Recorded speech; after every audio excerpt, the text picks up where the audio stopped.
नमस्कार मेरे प्यारे भाइयों और बहनों, आप सभी का स्वागत है आपके अपने YouTube चैनल ज्ञान गंगा पर। दोस्तों, क्या आपका भी कहीं मन नहीं लगता है? क्या आपका मन भी इधर उधर भागता रहता? क्या आप भी चाहते हो कि आपका मन भी एक जगह पर एकाग्र रहे? जिसके ऊपर आप ध्यान लगाना चाहो उसमें आपका मन लगे। ये सभी आप भी चाहते हो तो आप बिल्कुल सही जगह पर आए हुए हैं। दोस्तों, सबसे पहले मैं आपको यह विश्वास दिलाना चाहता हूं कि इस वीडियो के अंत तक आपके चेहरे पर मुस्कुराहट होगी, क्योंकि इस वीडियो को अंत तक ध्यान से देखने के बाद आप कुछ ऐसा जान लेंगे जो इस जीवन में कुछ परिवर्तन के लिए काफी है। तो चलिए शुरू करते हैं आज के इस वीडियो को।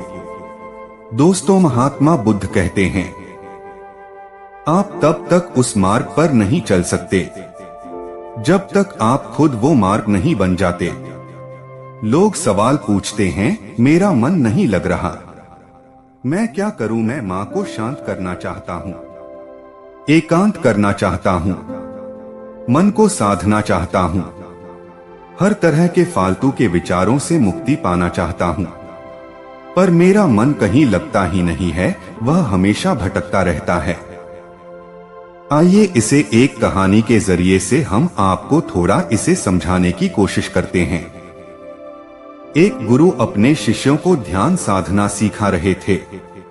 तभी एक शिष्य बोला, है गुरुवर, मैं कुछ समझ नहीं पा रहा हूँ, क्या मैं आपसे कुछ पूछ सकता हूँ? गुरुजी ने कहा, बिल्कुल पूछ सकते हो। शिष्य ने कहा, जैसे मैं पानी पीता तो मेरी प्यास बुझ जाती है, या कोई भी पानी पीता है तो उसकी प्यास बुझ जाती है, तो यह ध्यान के संबंध में ऐसा क्यों नहीं होता? जब हम आपके कहे अनुसार एक जैसा ध्यान करते हैं तो हम में से कोई पहले तो कोई बाद में, तो कोई कभी भी ध्यान की स्थिति को प्राप्त कर ही नहीं पाता। ऐसा क्यों होता है? जैसे पानी से सबकी प्यास बुझ जाती है, वैसे ही ध्यान से सबके ज्ञान चक्षु खुल जाने चाहिए, पर ऐसा नहीं होता है। गुरुजी ने कहा, कल किसी ने भोजन पर हमें आमंत्रित किया है, कल तुम मेरे साथ चलना, मैं तुम्हारे प्रश्नों के उत्तर वही दूंगा। अगले दिन दोनों गुरु शिष्य भोजन के लिए एक धनी व्यक्ति के घर पहुंचे। धनी व्यक्ति की पत्नी ने उन्हें भोजन पर बुलाया था। दोनों भोजन करने बैठ जाते हैं। उन्हीं के साथ उस स्त्री का पति भी भोजन करने बैठा हुआ था। उसने अपने सभी नौकरों पर चिल्लाकर कहा, क्या बेकार सा भोजन बना रखा है, इसमें कोई स्वाद नहीं है। वह भोजन की थाली फेंक कर नौकरों से कहता है, कोई ढंग का भोजन बनाकर लाओ। धनी व्यक्ति की पत्नी उन दोनों गुरु शिष्य से क्षमा मांगकर उन्हें भोजन परोसने लगती है। दोनों ने भोजन किया। गुरु ने अपनी थाली में 2 रोटी छोड़ दी। गुरु ने उस स्त्री से कहा कि बेटी, क्या तुम मुझे यह 2 रोटी बांध कर दे सकती हो? स्त्री ने उन रोटियों को बांध कर दे दिया। उसके बाद दोनों वहां से निकल गए। रास्ते में गुरुजी ने शिष्य से पूछा कि तुम्हें भोजन कैसा लगा? शिष्य ने कहा, भोजन तो अति स्वादिष्ट था, मुझे पसंद आया, मुझे भोजन करके बहुत ही अच्छा लगा। गुरु ने कहा, इससे अधिक तुम्हें और कुछ नहीं लगा? शिष्य ने कहा, इससे अच्छा और क्या लग सकता है गुरुदेव, मेरी भूख मिट गई, मेरा पेट भर गया। गुरुजी ने कहा, भोजन तो अच्छा था, फिर उसे स्त्री के पति को भोजन पसंद क्यों नहीं आया? भोजन तो अच्छा बना था ना, भोजन एक ही था, तब उसे पसंद क्यों नहीं आया? शिष्य ने कहा, आप ठीक कहते हैं गुरुदेव, मैं तो कुछ समझ ही नहीं पा रहा हूँ, आप ही कुछ बताएं। गुरुजी ने कहा, अभी तो मेरे साथ आगे चलते रहो। गुरु शिष्य चलते चलते बहुत दूर निकल आए। शिष्य ने गुरुजी से कहा, गुरुदेव, हम हमारे आश्रम के मार्ग पर तो नहीं हैं, फिर हम कहाँ जा रहे हैं? गुरुजी ने कहा, बस चलते रहो। बहुत दूर चलने के बाद एक फटेहाल व्यक्ति गुरुजी के सामने आ गया और उनके चरणों में गिर गया और बोला, है परमात्मा मेरी मदद करो, मैं 3 दिन से भूखा हूँ, मैंने कुछ भी नहीं खाया है। आप कृपया कर मुझे कुछ खाने को दें। गुरुजी ने उस व्यक्ति को एक पेड़ के नीचे बिठाया और उन 2 रोटियों को निकाल कर दिया जो उसे महिला ने उन्हें बांध के दी थी। रोटियां को देखते ही उसे गरीब व्यक्ति की आंखों में चमक आ गई। उसने तुरंत उन 2 रोटियों को लेकर खा लिया। रोटियां खाते समय उस व्यक्ति की आंखों से आंसू निकल रहे थे। वो रो रहा था और खाता जा रहा था और हाथ से इशारे कर रहा था, जैसे वह किसी अदृश्य शक्ति को कह रहा हो कि तेरा धन्यवाद इस रोटी के लिए। खाने के बाद उसने गुरुजी को प्रणाम किया और धन्यवाद दिया। गुरुजी ने उसे व्यक्ति से पूछा कि भोजन का स्वाद कैसा था। उसने कहा, स्वाद तो कहीं था ही नहीं, केवल जीवन था, परमात्मा और ईश्वर था। यह रोटियां नहीं थी, यह तो साक्षात जीवन था। यह कहकर वह व्यक्ति वहां से चला गया। गुरु ने शिष्य से कहा, देखो भोजन वही था, लेकिन एक व्यक्ति को उसमें स्वाद नहीं आता।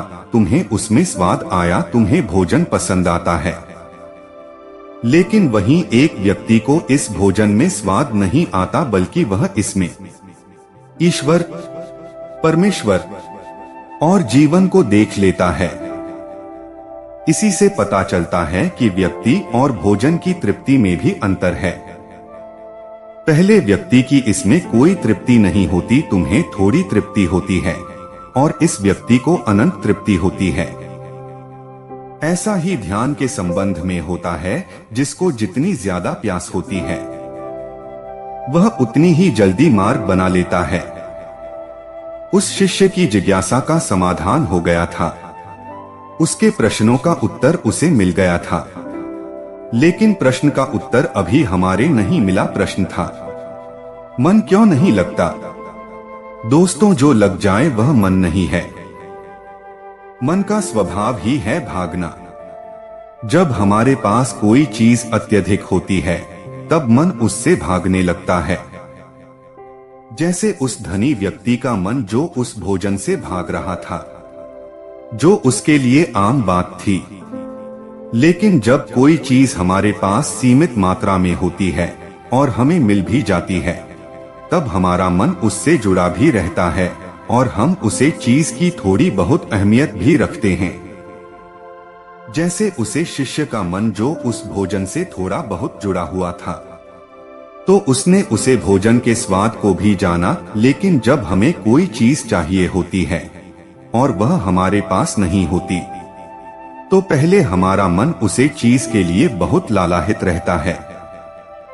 वह हर हाल में उसे पा लेना चाहता है।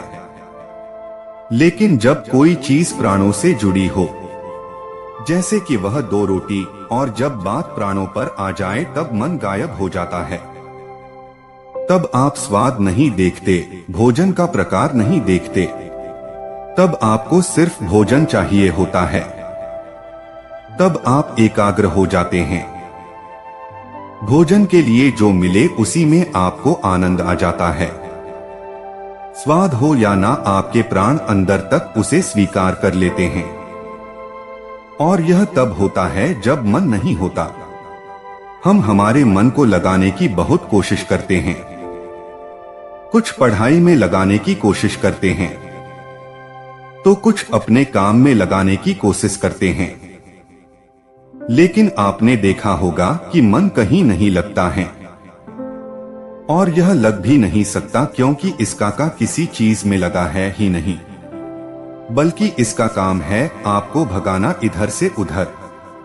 एक चीज आपको मिल जाए तो दूसरी चीज पर ले जाना, दूसरी चीज आपको मिली तो तीसरी चीज पर ले जाना। मन संतुष्टि को नहीं जानता, वह केवल आना जानता है, आने के बाद भूल जाना जानता है। जो मिल गया उसे छोड़ देने की आदत होती है, जो छूट गया उसे फिर से का लेने की आदत मन की होती है। अपनी जिंदगी के पिछले हिस्सों को देखें और जानें कि क्या आपका मन कहीं लगा है, कहीं रुका है, या वो केवल आपको भगा रहा है।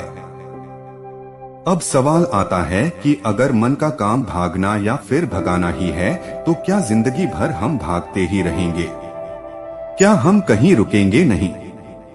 ध्यान से देखा तो जिंदगी ऐसी ही, जन्म से लेकर मृत्यु तक इंसान भागता ही रहता है। कभी किसी चीज के पीछे तो कभी किसी दूसरी चीज के पीछे, लेकिन फिर भी कुछ इंसान अपवाद हो जाते हैं। फिर वह रुक जाते हैं, भागना बंद कर देते हैं। तब चीजें उनके पीछे भागती, वह किसी चीज के पीछे नहीं भागते। इसका सबसे बड़ा उदाहरण स्वयं गौतम बुद्ध है। हम आम लोग कैसे अपने जीवन में ठहराव ला सकते हैं? कैसे हम अपने जीवन में एकाग्रता ला सकते हैं? कैसे हम अपने जीवन में अपने मन को, अपने आप को नियंत्रित करने से रोक सकते हैं? इसका एक ही रास्ता है और वह है ध्यान। ध्यान व्यवस्था लाता है, मन भागता है, ध्यान ठहराव लाता है। मन लालच देता है, ध्यान लालच को देखने की दृष्टि देता है। मन कहता है दूसरी चीज को पकड़ लो, ध्यान कहता है जो मिला है उसे जान ले। ध्यान एकाग्रता लाता है, लेकिन ध्यान को लेकर भी हम भ्रमित रहते हैं। ध्यान का मतलब आंखें बंद कर बैठ जाने को ही समझ लेते हैं।